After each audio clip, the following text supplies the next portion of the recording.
Well, you see, this week in Azerbaijan, on Wednesday, they were set to vote for a new leader.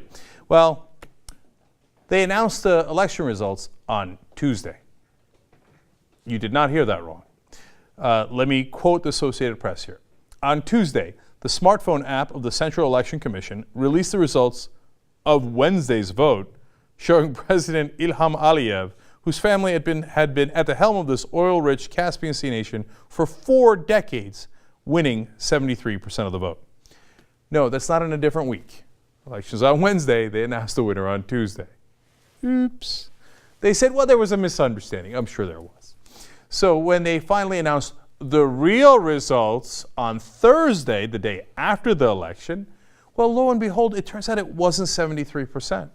That in fact, Aliyev had won with 85% of the vote. His main competitor, Jamil Hassanli, had received less than 6% of the vote. I got news for you. When you have an 85-6 election, it was rigged.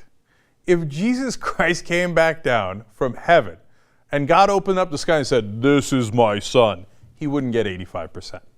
Okay, that is not possible. It's an obvious way you fix an election.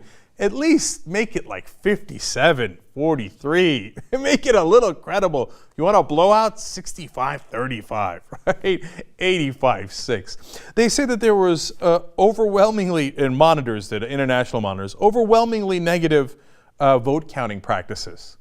And possible voter fraud in 37 polling stations. I don't know how many polling stations there are in Azerbaijan, but my guess is that's a significant amount there.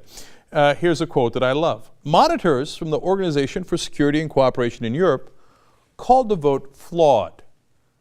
You think? Okay, that's an understatement. Look, Aliyev took over from his father in 2003.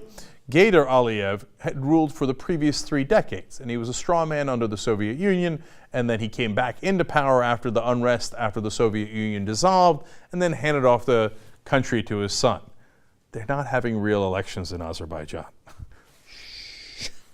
So what's hilarious about this is that 2 things. Number one, of course, we, the protectors of democracy here in the United States of America, love the Azerbaijani government.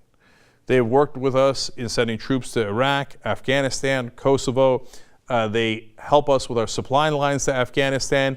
And, in a wild coincidence, they've given their oil rights to BP, ExxonMobil, and other Western oil companies.